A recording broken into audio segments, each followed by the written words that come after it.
legado desses 4 anos é que a gente incrivelmente conseguiu mais do que a gente imaginava.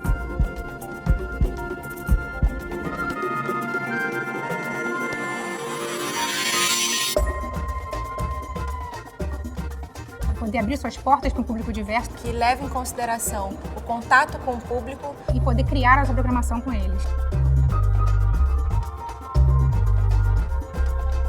Que eles possam sair com um sentimento de pertencimento, de aproximação, de criação de afeto.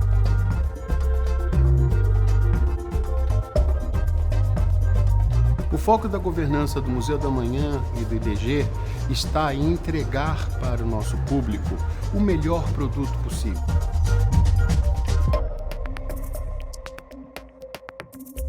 O Museu do Amanhã recebeu hoje em Londres o Leading Culture Destinations Award. Considerado simplesmente o Oscar dos museus.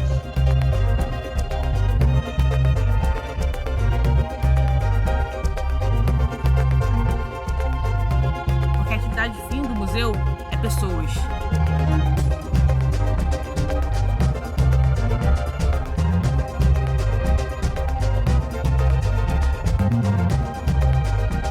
É isso que nós queremos oferecer para cada um dos visitantes que vem aqui conhecer o Museu da Amanhã.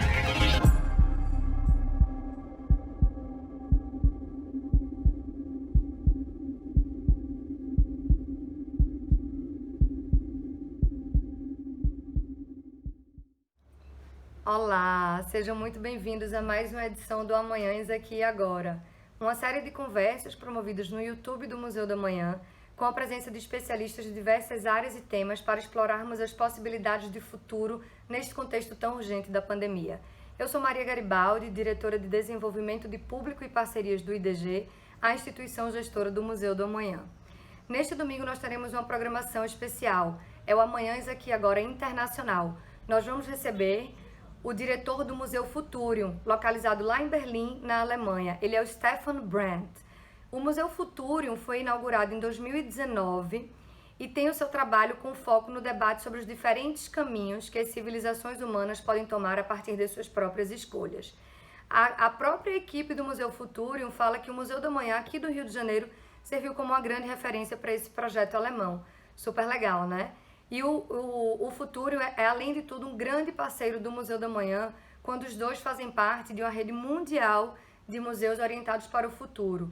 A sinergia desse grupo está baseada em como gerar impacto na sociedade e construir amanhãs mais sustentáveis. O Stefan vai nos contar sobre como o museu está se adaptando a esse período de pandemia e comentar sobre os desafios que ela impõe às instituições culturais no mundo inteiro. Afinal, estamos diante dessas transformações tão aceleradas e inesperadas.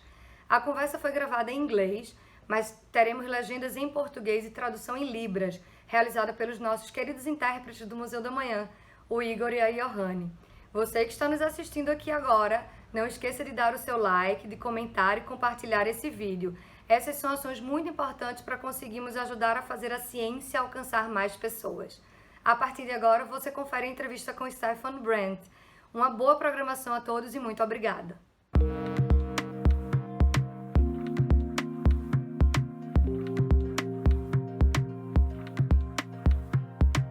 Hello, my name is Stefan Brandt and I'm the director of the Futurium in Berlin. I would call Futurium not necessarily a museum. We have aspects of a museum.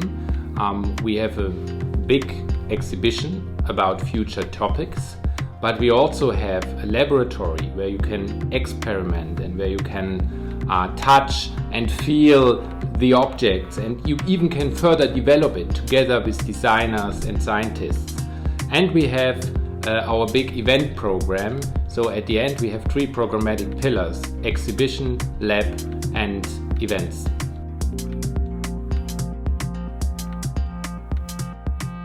And taking this into account, we call the Futurium a house of futures. And this is why we here in Berlin at the Futurium, we don't want to, let's say, forecast what the next 30 to 50 or 100 years will be. Nobody can do this, even us. We don't have a crystal ball where we can see what happens in the next years. What we can do is showing options, showing alternatives. and giving information about the chances as well as the risks. And so we are presenting futures that maybe are part of the future if we have discussed about it before and if we have made our decisions. And these decisions we only can do together. And so at the end, our House of Futures hopefully is a good base to make decisions for the future.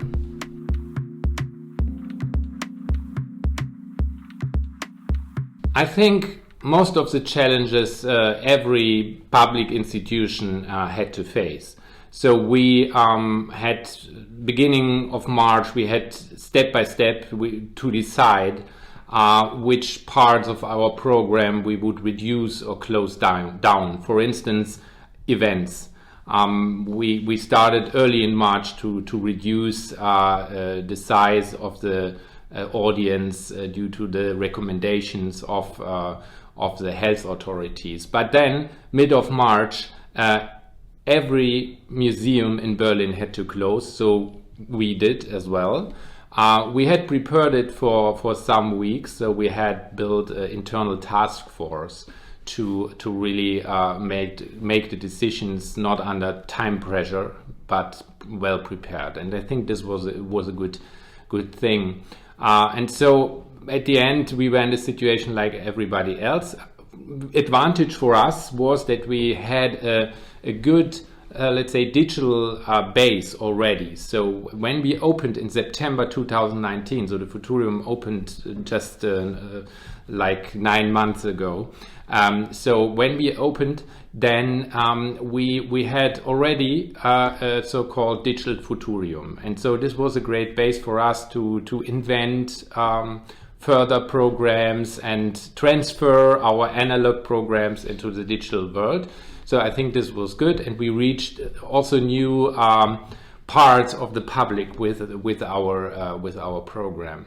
I mean, internally it was like for everybody, it was difficult. I mean, we had, of course, we had to switch into a home office mode, and most of the meetings we had to do digital. So we had team meetings with 50 and more participants via Zoom, for instance.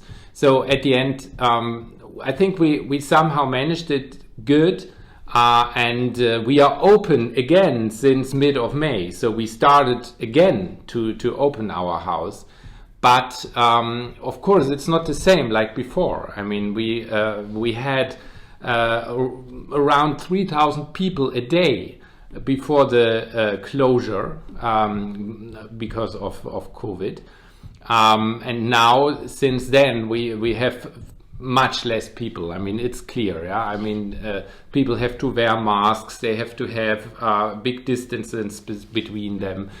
Many people are not back in the city. We have no tourists here in Berlin, and we also have no school classes. They are not doing any visits to some place outside the school.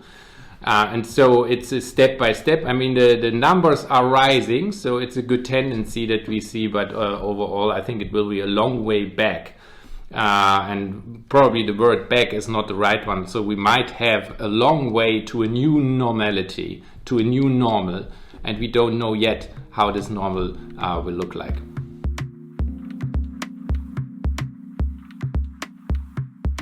So here again, we are at a point where we, of course, cannot know what will happen in the next years.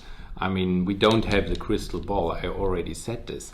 But I think important is that places like ours, and I think like many of the future-oriented houses, they have a big chance, because I think the base for our work is the big question, how do we want to live? And I think this question will never be old or old-fashioned. It will always be very relevant, and I think it's even more relevant than before. And as we ask this question to ourselves when we build up this house, we already brought in many topics that are now with COVID-19 even more, I think, important for us. For instance, we thought about how could globalization further develop, and is there a way to bring back some of the, let's say, value change into the region? Because we have a big section here in our exhibition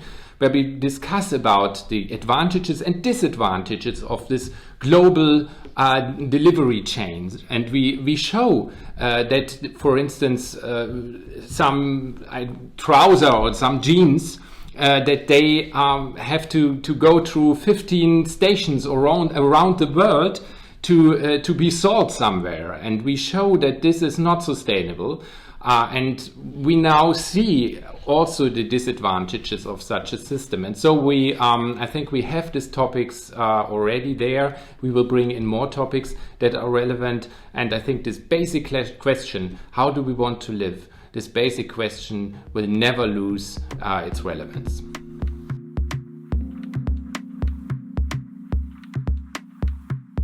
The Futurium is not a classical museum, and we don't have a collection in a traditional way.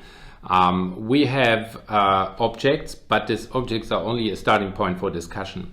And I think this approach will become even more relevant, even more important in the next years. I think museums or places like ours, houses of future, houses of futures, they all have a potential to encourage discussion and dialogue, even beyond the borders of our institution. And I think this is what we should aspire in the next years, to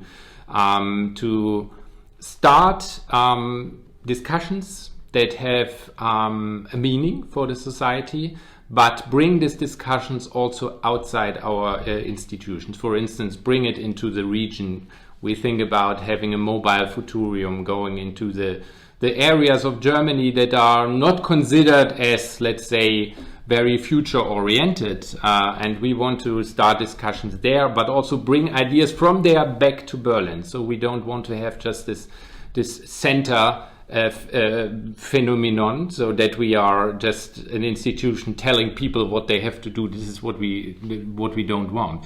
We really want to have open discussions and bringing ideas from there to us and from us to there, and start hopefully a fruitful dialogue.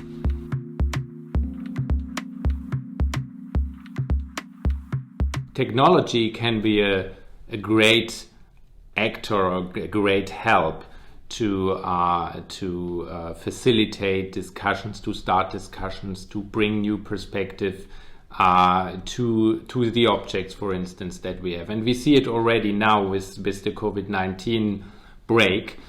So we have much more digital formats than before, but we also connect our analog experience in the museum with digital informations at the web. So we have more than 100 let's say stations in the web, at the website, where people can inform themselves about the things that we are discussing here in the Futurium. So technology can be a great ally, but we have to also not to forget that technology alone will never replace what we call the immersive experience, the experience here.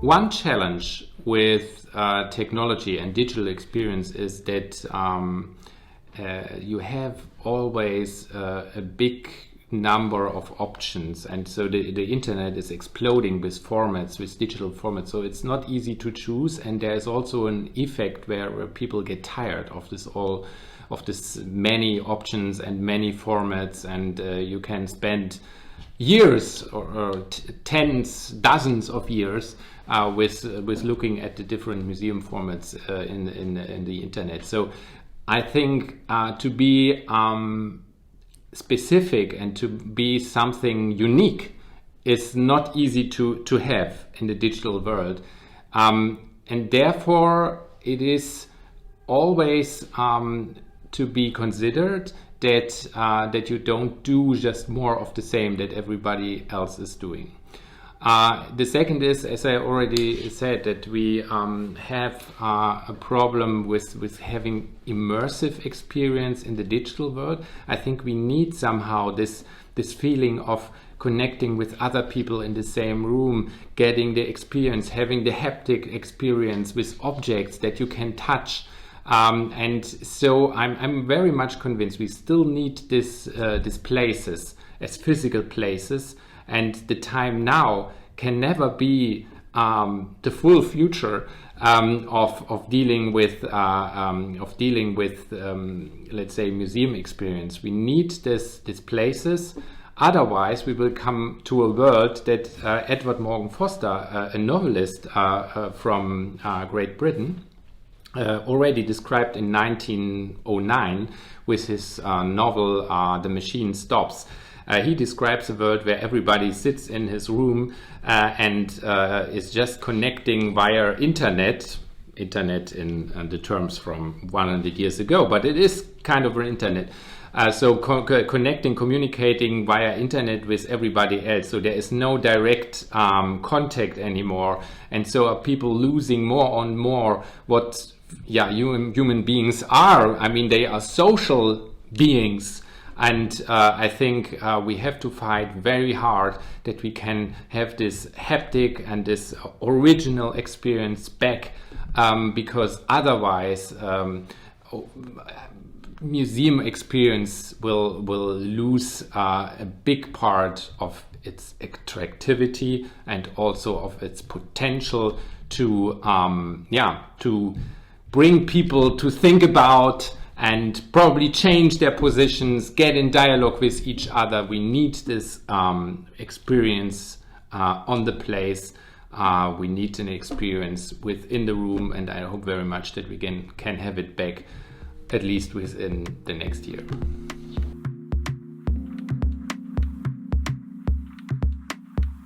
I think museums should increase their relevance no matter if there is a pandemic or not. There's still much room for improvement. I would say a museum alone is a good thing, but it is not enough to really make a difference.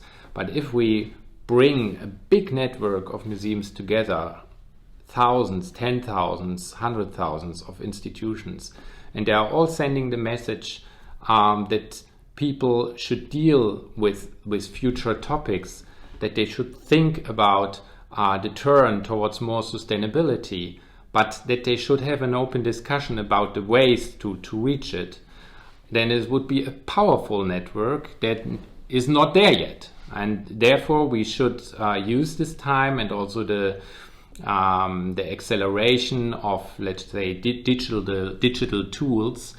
We should use this time to further build up this network. I mean, we have started with some institutions together with Rio, Museu de Amanhã and others to build up this future-oriented museums synergies network. This is a good starting point, but I think overall museums worldwide should start to really connect, because these are places where millions of people each year are coming together, and it could be a powerful place to really drive change within society.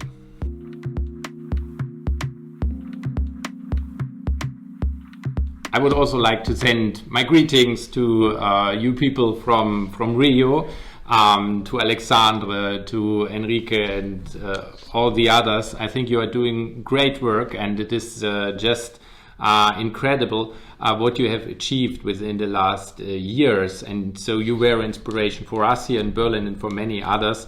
So you were the pioneers of building a future-oriented museum, and you did it very good. So we give you every support that you need. I mean, we also know that there are difficult times right now, in Brazil in different dimensions. So if you need any support, we would like to give it to you, because you are our let's say big example, a great example for us what is possible when you really want to drive change forward.